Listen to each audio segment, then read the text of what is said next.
take for the good of this country. Not forgetting parenting. Now you're raising kids or children who are in a totally different time. You get it. Those days your mother would just give you an eye and you know this is a problem. Hey, there are visitors. And it's just there are visitors and around. Mom gives you this eye, you know? Yes. Catch more of this every Monday to Friday at 9 p.m.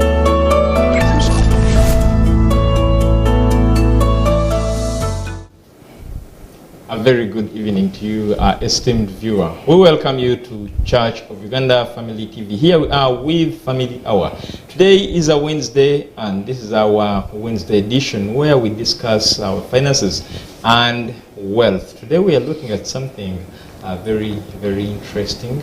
But let me hope that the fact that this voice, you can hear this voice, you can see this image, God has been good to you. It doesn't matter what you are going through, what you have gone through, what you have failed to get in the day. The week is still on. We are still optimistic. There is this song that is really so inspirational by Hillsongs. When the oceans rise and thunders roar. I mean, it ends with a very interesting and hopeful line that I will be still and know that He is God. Be still and know that He is God. In everything, in your achievements, in your failures, remember that He is God who lets all things be. Therefore, that should be your message this evening. Wherever you're watching us from, whether you're watching us on the mainstream, or you're watching us from YouTube or our app or our website, we welcome you to the show. And today we are looking at the mindset and habits of a wealthy individual. Of course, when we talk about mindset, it is something that is so wide. We've always talked about mindset change, and I believe that each of us wants to be wealthy at one point, and that is why probably you wake up and go work, hustle out here and there, so that you can make it in life, so that you can make ends meet. But what is that right mindset of a wealthy person? Or what are the habits of a wealthy person? What is wealth anyway? Those are things that we are going to look at today. With us is Dr. Rumanzi Benta from the Africa Population Institute. Doctor, it's a pleasure having you. Oh, thanks so much, Adrian. Thanks for hosting me tonight. I'm glad and excited to be here. We are excited. How is African Population Institute? Yeah, at Africa Population Institute, we are thriving well, and we are helping in transforming minds in Africa. There is something I read about minds across Africa Schools Club, and it was specifically helping people to change their mindset. So tonight we are dealing with the mindset. And let me tell you, if you tie the horse tonight, then it needs to be freed. And that's why we are here. Africa Population Institute was making headlines having been awarded. Can you share with us the victory? The victory that we had, actually, personally, I was awarded last year as an individual. Okay. It was men and women of significance in Uganda. They awarded me. But later on, I participated in something with the International Geographical Union, and we were supposed to, we are in Dublin, in New Ireland, and I was one of the few in the world, not just Africa, to be accorded that kind of accolade or award, because it was very competitive. That's why you saw it being celebrated. And as I go as Dr. Rumanzi, of course, Africa Population Institute is part of us. I mean, we are part and parcel. And also the flag of Uganda. Indeed. I think you saw that it was Rumanzi Benita, then Africa Population Institute, Uganda. Yes, and that means we are ambassadors of this country everywhere we go. Wow. We love that, and we really congratulate you upon that victory. Now, Doctor, getting into today's discussion, we want to look at the mindset and the habits of a wealthy individual or a wealthy person. But before, we want to understand what the word wealth in its solenness mean. Yes, maybe people who are listening us to us tonight, they should be wondering that maybe are we the most wealthy? That's why we are talking about this topic. But I want people to know that mindset or like wealth is not just the accumulation of money, but it goes beyond that to the fulfillment of purpose. So if you are fulfilling your purpose, you are wealthy in one way or another. So this is what people should know when we are here talking about the mindset of people who are wealthy and who are rich and their habits. So we are talking about not only money, but we are talking about 360 degrees of life. Are you impacting your generation?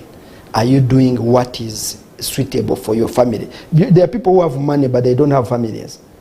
If I talk of families, it is not like a number of children or whatever, but if you are wealthy and you are unable to take care of your children, you are not unable to send them to school, you are unable to help them become responsible citizens in the future, there it means that you are still lacking. Or so, maybe you're wealthy but irresponsible. No, you will be just rich but not wealthy. That actually takes us to that question. What is the difference between someone who is rich and someone who is wealthy? Yeah, being rich is also a mindset, because someone can be having money, but when they still quest for more, they are not happy for the little that they have. That one means is not rich. Someone who is rich is someone who is contented with what they have. Yes, you can have that kind of mindset whereby you know what I have, I can get what I want, and I can live a satisfied and fulfilled life. But someone who is questing for more, you find that you can't even sleep, you can't even rest, but you are questing for more. As more money comes in, the more you become disorganized and you quest for more. So there is a scripture that goes that to him that much is given, much is required. So when you have a lot of resources, there are always very many people to utilize those resources, whether they are family members or whether they are people around you. So to be rich, it has to be the attitude of the heart. Well, we get to the mindset because we want to look at the mindset and the habits. But I think for the rest of the time in this part of the show, let us look at the mindset of someone who is wealthy. What should be that mindset? What is that right mindset? Yes, thank you very much. Now, this is the gist of the matter. Yes. And I expect that people outside there should start taking notes, because today I have come already to unleash and tell them what they need to know. The do's, the don'ts, the pros, the cons, if you want to be wealthy and if you want to be categorized as a rich person. And this is the mindset you should have. You should embrace lifelong learning and self-improvement. Yeah, these people who are rich, they are questing for knowledge every day. They want to learn and better themselves. In my book, Beating the Odds, The Unlimited Key to Success, there is a whole chapter about branding yourself. How do you brand yourself and stand out from the crowd? Because in most cases, people do, they end up like working, but you are in a bandwagon. There is what we call bandwagon. There are two terminologies in economics. There is bandwagon effect and snob appeal. Snob appeal is when you go and do something yourself, but in a unique form. But bandwagon, you just follow others. Kwa ujumla. You follow the majority. So if you want to be wealthy, then it's high time you learn to improve on yourself. Then there is positive thinking. So you focus on opportunities, not obstacles. Because if you pity party and say, me, I was born in this kind of background, therefore I can't afford to get there.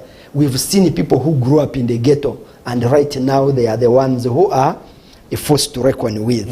So there must be resilience. You overcome setbacks and you ignore failures. I understand the person who made a bulb failed more than 1,000 times, but at the end of the day, what? He came up with it. Then people who are wealthy, they also express gratitude. They are always appreciating. You appreciate what you have. That will give you the peace of mind in order to even make more money.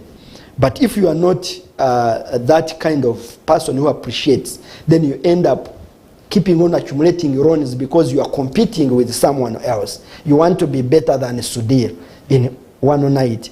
So please be appreciative of what you have. Doctor, before we leave that, doesn't this contradict with what some motivational speakers tell us, that if your dream doesn't scare you, then it's not a dream? Because I look at a situation where someone has what they have, but inside them, because they have this dream they're chasing, it's as if they don't have anything. That is why they keep on the quest for more and more and more, so that they can achieve the dream. Which is very correct and which is very okay. But I said, do not compete or compare yourself with others. Okay. For you, chase your dream as an individual, but don't focus on what Dr. Romanzi has, and you are like, I want to be like him. That one worked in the Old Testament, whereby some people were questing for double portion of anointing of someone.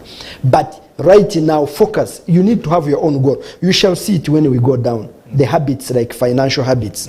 But let's first comprehend the mindset. The mindset. So there is also like abundant mentality, believing that there is enough for everyone. That's now the issue I talked about of competition. I don't need to put you down in order to rise up. You understand? Yes. You don't need to destroy someone in order to be successful. That's why people go wrong. They want to pull people down, like to take their positions. But like in public service, even if you pull someone down, you can't take their position. Someone else will also pull you down. Because chosiga cho kungura, what you sow is what you reap. So there is long-term thinking. Prioritizing failure like success in a long term. You can fail right now, but when you are focusing on the future, you know that the future is brighter. So the failure of today will not sidetrack you, will not take you off the line. You will still continue pushing. Then there is risk-taking. But the mindset of these rich and wealthy people, they take calculated risk. We shall comprehend on how to deal with such risks, but they take calculated risk. That's why high-risk ventures, they pay more than the less risky ventures. But these guys, they employ the technocrats to make sure that they look through the line and they know which risk is bearable or not bearable. Like now when they tell you to borrow 1 billion shilling at 5% per annum, you may fear. You count how much money you're going to be paying at the end of every month. But a rich person will not look at that.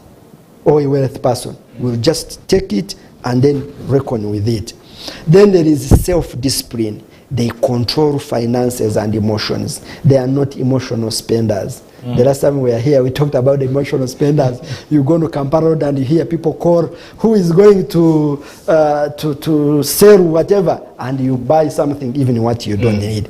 But these rich people, in most cases, they are stingy. People call them stingy. They think that they don't, because they are financially stable and they are not emotional spenders. And actually, we've categorized them, we've termed them all names. They are misers, they are stingy, they are what, monogam, I mean, all sorts of names. Yes, but they are focused. Okay. Then I will end with these two, adaptability, whereby we embrace change and innovation. They are willing to take on new challenges. Unlike the people who are now having the poverty mentality, whereby you know that this is what I have to do, and then you focus on that, and you fear to take on other risks, you fear to enlarge, you fear to scale out, you fear to do what. So all that. Fear is false evidence appearing real. People fear you fear nothing. Yes. And there would be investment that brings you more money, you fear to put in money. And lastly, point number 10 is purpose-driven life. Aligning wealth with values and goals. So their wealth, the mindset of these wealth people, they align their goals.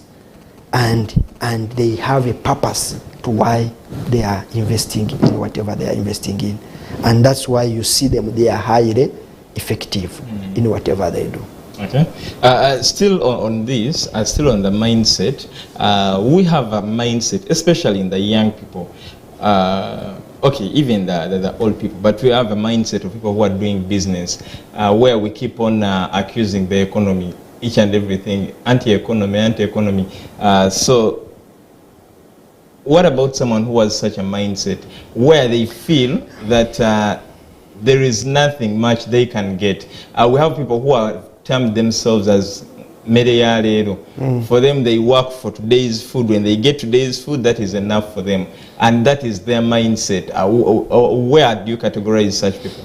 Yeah, we categorize them, like I said, rich and wealthy people, they own their own problems. They don't look at problems as problems, but they take them as opportunities. Whereas if you pity party, like I said, you say, now, it's not my problem. And you start pointing fingers to where you were born, how you were raised up, probably your background, before the leaders, the school where you went to. No. But this guy is looking at something new which he can do. He's very innovative. He's thinking. Now, tomorrow is gone. And now you're focusing on what? On the future. So I cannot blame my future on someone.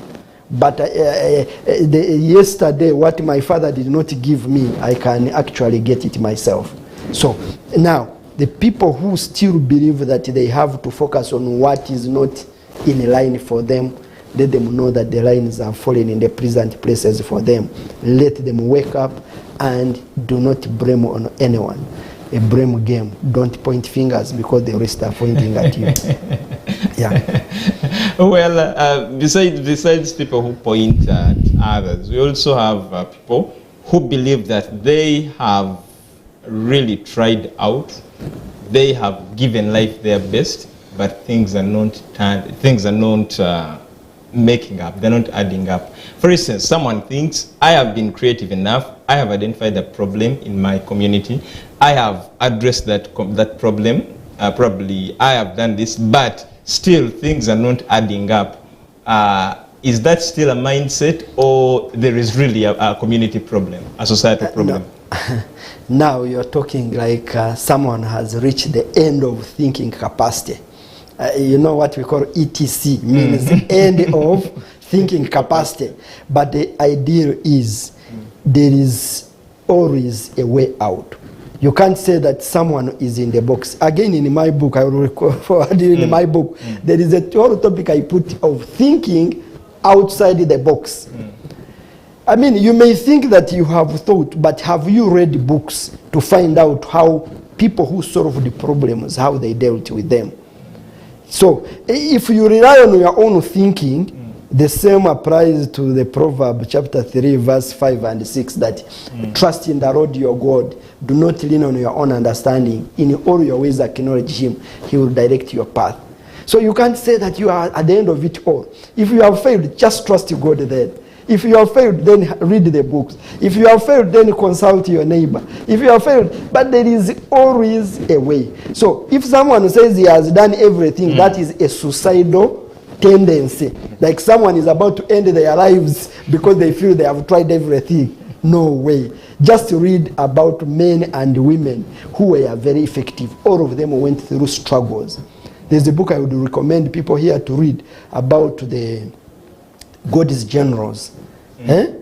God's generals. those people had things they were fighting with, but at the end of the day, they overcame. So by reading on how they overcame, then you will know that even your problem is not even small as this finger. Is reading a habit or a mindset? Because we have now, that is another narrative. Yeah. Where we've even had people say, if you want to hide information from an African, put it into books and what. Is it a mindset or a habit? I can say it is both.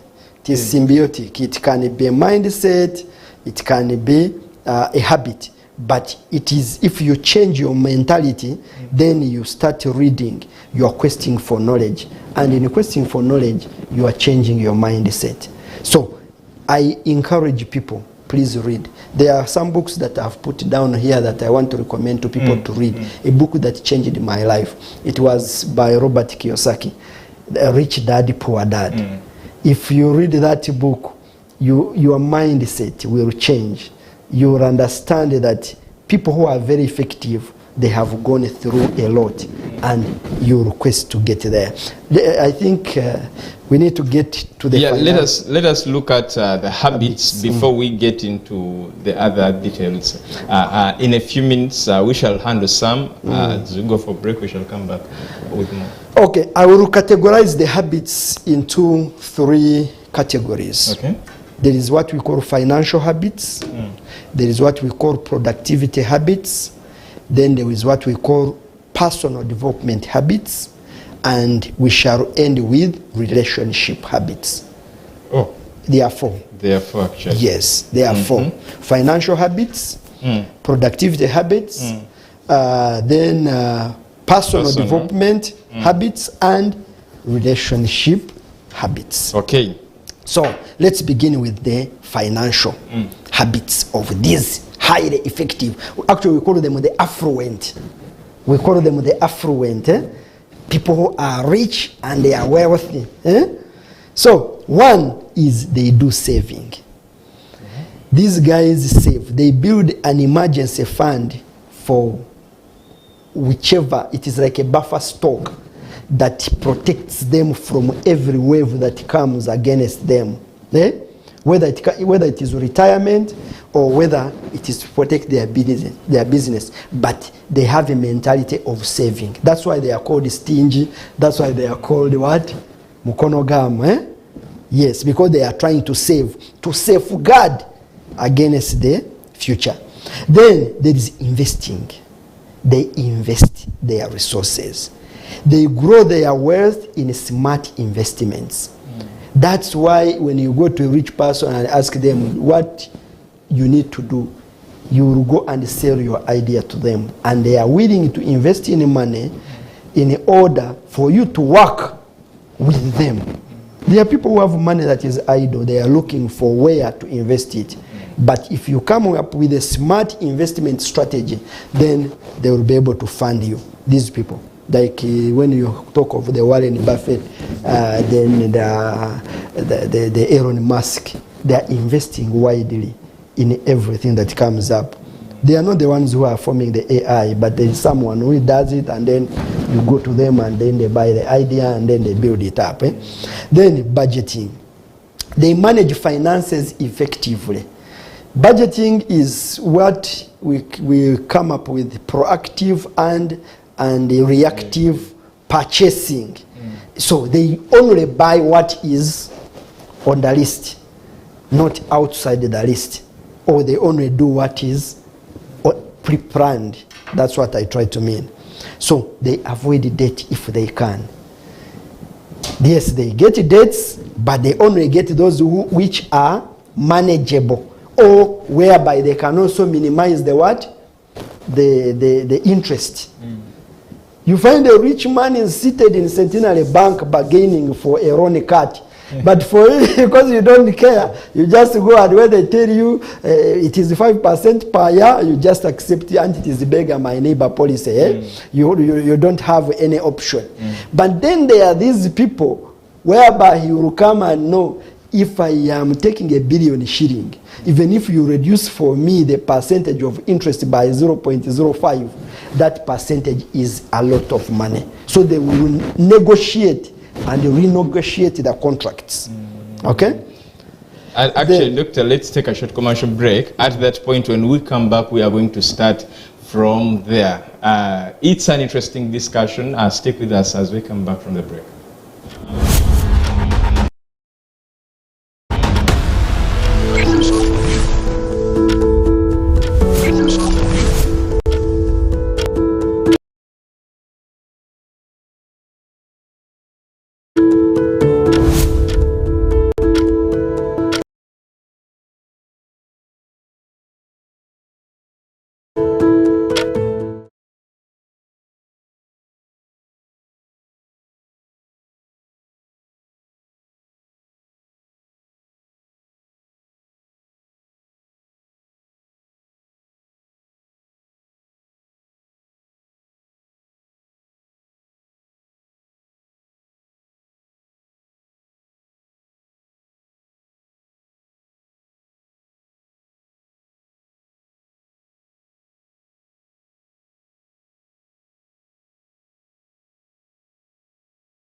Welcome back from the break. This is Family Hour. We are looking at the mindset and the habits of wealthy individuals. Everyone would want to be wealthy.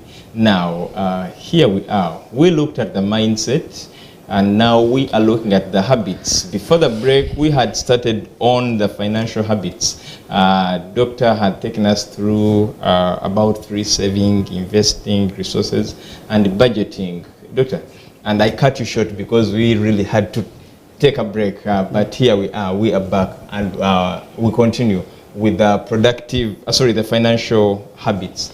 Yes, I had talked about avoiding debt. They try to avoid debt much as they can. Then they also try to diversify their income. That's why you find them doing A, B, C, D, and investing money in different ventures, so that if one venture goes down, the other one is able to lift it up. So there is another so they create multiple revenue systems. Yes. There is another school of thought that says if you do that, then you lack concentration, and that is risky because you've put your resources here, there, here, the other side, this side, and at the end of the day, you don't concentrate on any. We are not talking about people who are building their wealth, who are still building their wealth. We are talking about people who are already wealthy, whereby they have money and money is working for them. They are no longer engaging themselves in the day-to-day business running, but they are just investing their money. So if I invest in a poultry business, if he invests in whatever, he's not there to do it himself, but he has managers who are doing it. So there's a difference between people who are building wealth and those who are already what? Wealthy. Then they do tax planning. They optimize their tax efficiency. And then they also usually do insurance.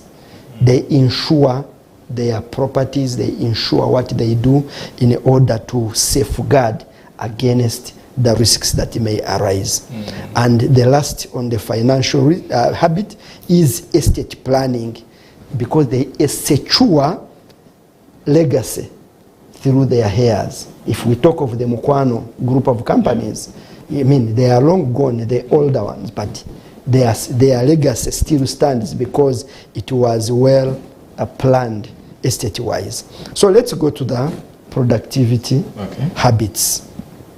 These people prioritize focus on high-impact activities. Like we talked about, you focus on where you are sure that bwenteka wanfuna bwenteka wanfirwa no gamba kantekewa no, and you go straight on that and they give it their priority. The very important things, the less important, they leave them aside. Then they usually also they schedule, they plan their time, whether it is daily, weekly or monthly. So everything is according to the plan. They also do what we call time blocking, whereby they allocate dedicated tasks to particular time. They say in this month of January they are going to break the ground. In the middle of the year they are going maybe to lift up the building. And by the end of the year they are roofing. So everything is done according to the stipulated time. There's what we call batch processing, whereby if they have activities that are similar, they put them in the same cohort, in the same kind of cluster, and they deal with those activities and be able to manage them. Then these highly effective people, they also do delegation. That's why now the other issue of like lack of concentration, it will not work, because here they are leveraging others on others' strength. If you have a good manager, you don't need to poke your nose every day in what the manager is doing, because you're sure that what they are doing is right. But they keep a close eye, a monitoring. You must be having a monitoring capacity to know what they are doing in your absentia. Then they also take breaks. Do you know how many people have time to take a break and say, I am going for a sabbatical leave, or I am going to for an out, just to... You go there because you want to renew your mind. You don't want to burn out. You renew your strength. By the time you come back, so when you see me in Dubai swimming on top of the building, I am trying to renew my mind. Okay, then finally, on this point of productivity, these people stay organized. They maintain like effective workplace. They are organized. Everything is streamlined according to order. So those are the productive habits. Okay. Yeah. We have two more categories. One is personal. Personal development. Yes, personal development. Yes, these people, they develop themselves continuously. First and foremost, they have what we call continuous learning. They read, they attend seminars, they network. That's why you hear that Dangote is in Uganda. How many people go to see Dangote? They are the rich. Because they want to hear what he has to say, how he made his fortune. There is another man, Suraiv Masiiwa from Zimbabwe. Those are the two African lions or giants. People want to look at what they have to say.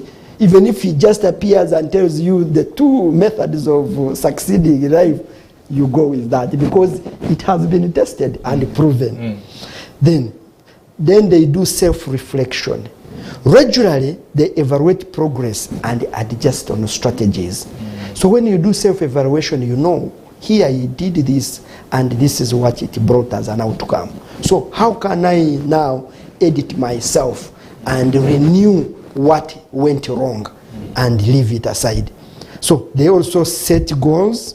They set clear and achievable objectives. And we always say that objectives must be what? Smart. Specific, achievable, measurable, realistic, and time-bound. Yes. Then they are accountable. They share progress with others. Do you know why we have annual reports? Why we have financial reports? I mean, it is personal, but they still share it with others because they are accountable to the state, they are accountable to the government, and they are accountable also to the employees or the people around them, because everything must be done with transparency. And then there is physical and mental well-being, prioritizing their health and fitness. That's why you always go to Kampala Club and see how many people are there. They reach and they go there, they try to do some jogging, they try to do some gymnastics, they try to do some swimming, they try to go to sauna and what. All of that they are struggling to keep what? To keep healthy and fit. And that is the mindset of these people, because they are doing personal development. And then, and finally, we talk about relationship building. Yeah. So relationship, these highly effective people, they prioritize relationships because they know that you can achieve much more through networking. That's why they call it Kampala Club. They call it a club. It is a club, the Kwagarana group. You understand? Yeah. Those are the people who work together for a purpose, a common goal, a purpose. So they build valuable relationships. Then they also have the mentor protege relationship. There's someone you look unto, that is your mentor. And for you, you are now their protege. And then you have to work towards learning what your mentor is doing. So if I made a mistake 7 years ago when I was building my business, that mistake stuck at the back of my mind. Therefore, if you allow me to become your mentor, for you not to do that mistake, because I will tell you ahead of time and say, please, I did this and this is what came out. So you don't need to do it, or you don't need to repeat it. Okay? Then we have collaboration. Partnering with others to achieve common goals. So these people have ideas. You sit with them and you hear what they talk, you hear what they say, they help one another to build strong relationships, and this is how they end up being very great. And then finally we look at philanthropy. Philanthropy is like giving back to the community.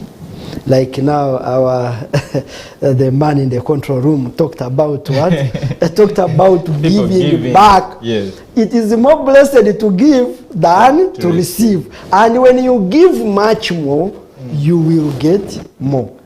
It is only the Dead Sea which allows to receive only, and it has no outlet. Did you know that the Dead Sea does not have an outlet?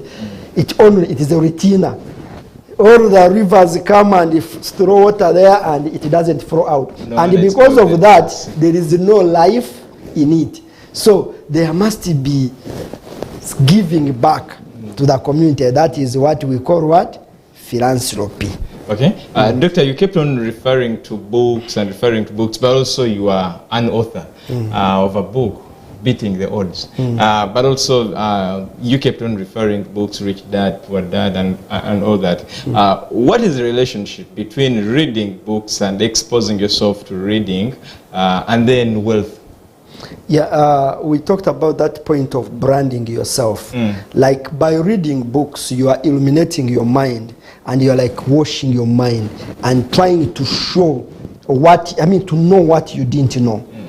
And let me tell you, you can never do what you don't know, however smart you are. You can never do what you have not been exposed to. So in most cases, by reading books, you get to know new ideas and run with those. So there are a few recommended books that I believe that our listeners tonight, it can affect them positively if they have time. There is a book by someone called Napoleon Hill. It is called Think and Grow Rich. Just you think and grow rich. That is like an idea that you get. That idea can pay you and make you rich. So when you read that book, it will help you. Then there is The Richest Man in Babylon. It was written by someone called George S. Carson. The Richest Man in Babylon. Babylon in the ancient it was one of the ancient cities of the Roman Empire, and that city it was known for commercial like to be the center of the world commercial. Actually, it is the present day Turkey, which is Istanbul, which we take as the gateway to where? To Europe. And that's why there was the Eastern question, whereby people were fighting on who will control Turkey when the empire eventually collapses. And that's why there was a lot of turmoil in the Europe in those days. So Babylon was like the capital city of the world at that time. But so the man who wrote this book, the richest man in Babylon, meaning this was like the richest man in the secular world. Yes?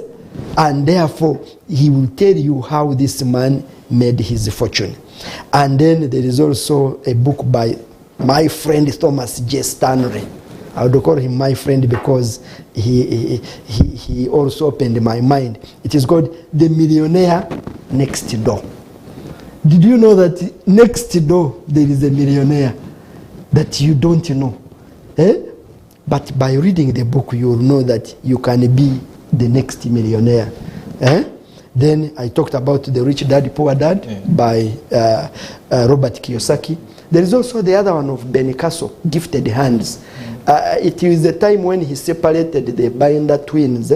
He was just like a doctor who grew up in a very humble family, and at the end of the day, he ended up taking the medical this channel, and he was the one who separated the Binders twins. But what he talks about the mindset, how he gained it, that he was a black, and at that time in the university where he went to, some blacks were not allowed to get there, but he, because of his gifted hands, he was able to be accepted. So sometimes you can even go to places where whether you are not appreciated or whether you are not called, but you end up showing them what you are capable of doing.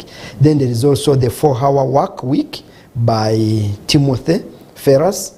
And of course, not forgetting Beating the Odds, the unlimited key to success by one. So we can continue with the question. Yeah, having given us that, Doctor, now, the other big thing is we've talked about the right mindset of the wealth people and their financial habits, but there are also misconceptions that people hold over people who are rich. What are some of these misconceptions that we can debunk on this show? Yes, misconceptions. They think that people who are rich, probably they go under the lake and they go and then you wonder, who doesn't want to be rich? If the lake is here, Lake Victoria is just next door. Can you go there and go down and go and get that money out? But those are just myths that we need to demystify tonight. People who are rich, they are actually having that mindset of work, and they have ethics and codes that they follow. So if someone, like today when we are coming here, we decided to leave early because we knew there is a positive correlation between rain and jam. So whenever it rains in Kampala, where you are going, please go a little bit earlier, because all the roads will be clogged. So when we are coming, we realize that there are people who drive in wrong lanes. Let me tell you, however much jam is there, if all of you can stick on your lane and follow the car behind, which is behind, you will reach where you are going. However slow you may go, but you reach faster. But there is where you reach, whereby people are coming and others are going, and they end up stuck. You can't go behind, you can't go forward. You are at the point of no return. Until you get a volunteer to come out of their car to come and organize you again, you will not move from there. So that is a mindset that my fellow Ugandans, they need to know. That in hasting to become rich, in fighting faster to get what you want on the expense of others, that is the highest degree of selfishness. And once you are selfish, let me tell you, you can't go far. A case in reference, if you have employees you're working with and you're not paying their salaries and you're not motivating them to work, at the end of the day, they will work at minimum capacity, and they will give you the less you could be having. So at this point, we would say, please, to demystify that myth, money begets money, but also attitude is very much important. So you must be having a positive attitude, which we started with as positive thinking. Positive thinking that everything is possible and you can achieve it. Okay. Now, lastly, this is actually something that Jonan asked about these people giving and are giving back to the community. He was referring to someone we will not mention here for purposes of their privacy.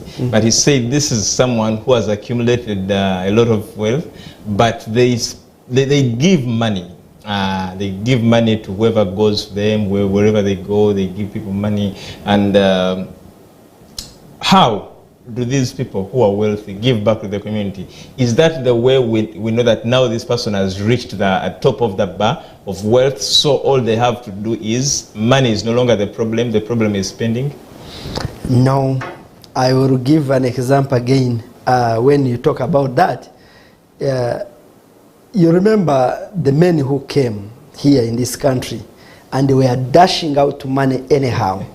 And at the end of the day, you can't even tell where their legacy is. You can't tell. So that's why I say the mindset of these wealthy people, they do calculatable risks. So they know that even if I am giving out money, but this is, they are not giving themselves silly, or they are not giving themselves to eternity. They give, but with calculation. And you can't give what you don't have. So they give out of the abundance of what they have. Let's go to the scripture in the Bible, whereby the woman who gave the half the baton when Jesus was seated at the what? At the offering basket. So that woman, she gave all she had. And that's why she was appreciated. But there are those who give out of abundance. So the rich, they know how to give out of abundance, and they keep the capital running. You can't give and give away also the seed. You give and then you keep what will multiply itself later. So now that habit and mindset of giving, the more you give, the more you get. So you need to learn to give. The last time we were here, we talked about the Israeli kind of business. How they do, why they are effective in the business, the Jews. We said that they make 100% money, but the 50% is drawn back, actually 60% is drawn back into the what? The business. Okay? Then 30% is what they live on, and the rest they give it to what? To charity. If they can give to charity or give to church. Okay? So, if you are not a giver, you will not actually get much more. So that's now our friend, what he was talking about. People who give, they have a habit of giving, they end up making more money. And again, they are also creating a war around themselves, that tomorrow if you want to kill him, someone else will come and tip him and tell him, you know what, you are our Mugaga, you are our man. Someone is plotting this against you. And that's how they survive. That's how they survive. Is this what you called calculated spending? Yes, calculated. Very much calculated. They don't just give anyhow. They will not go in a plane and start dropping, like during the days of Michael Ezra. Yes, and Brian White. But give. If you give money anyhow, it will literally fly out of your hands, but it must be calculated. Lastly, Doctor, as we wind up this discussion, what is the role of discipline in building wealth? Because you realize that at some point, we've seen people who say, the sente zimfuga, and then others say sente zimfuga, whereby when they get money, everything changes, including their speaking. They become arrogant. They do a lot of things. Yet we've seen people who we really appreciate as wealthy and humble. So what is the role of the discipline in all this? Okay, humility is the key. If you are humble, actually, we are on the Church of Uganda Family TV, and I believe we are speaking to Christians outside there who are listening to us. But in Isaiah, there is a scripture that says that if you are willing and obedient, you will eat the good of the land. So to eat the good of the land, you must be humble, and you must be like someone with a broken heart and a contrite spirit, whereby you don't need to grow wings. I hope you know what I say, grow wings. Because people, what they do, once they get to the top, they are no longer trying to show up, to show off, but they are now focused to what they need to achieve and the legacy they need to leave. So, but when you see people, actually, I'm not opposed to people who put personalized number plates on their cars, but that is one way of showing people that someone is trying to be what they are not. They are trying like to prove and say, yes, I want to show people that I'm rich. But wealthy people rarely show their what? That they are rich. They know it. Maybe the community and the society can embrace them as wealthy, but they are not showing it by putting their name on their car wherever it goes. That shows to what extent people can be empty in their lives, and they are trying to fight something, to prove something. So there is nothing to prove about. If you are wealthy, you are wealthy, and if you are not, you are not, and you will never be.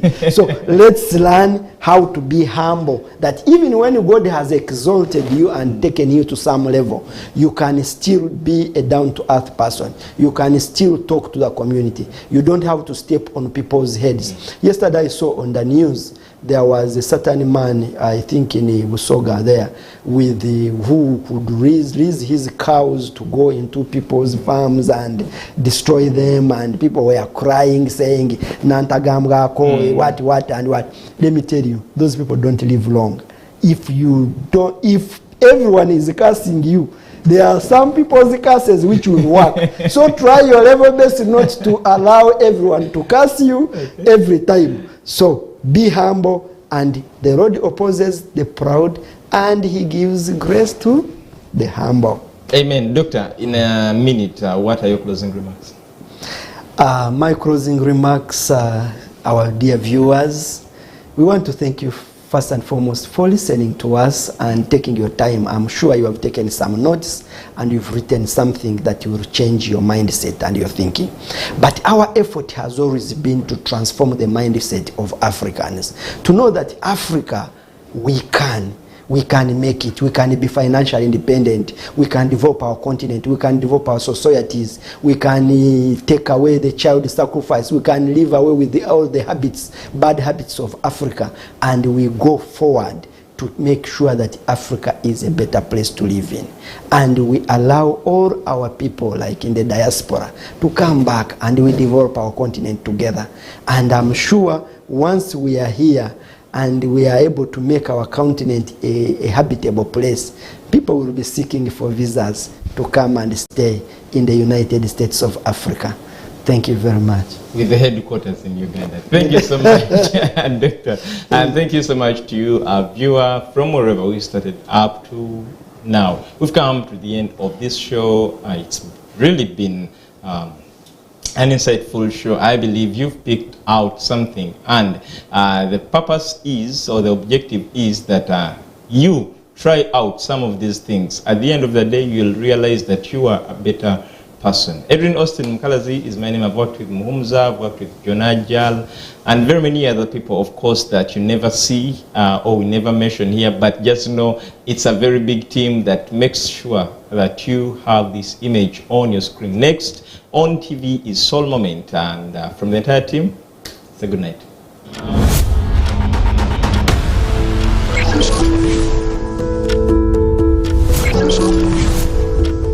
Family Hour, empowering families one episode at a time.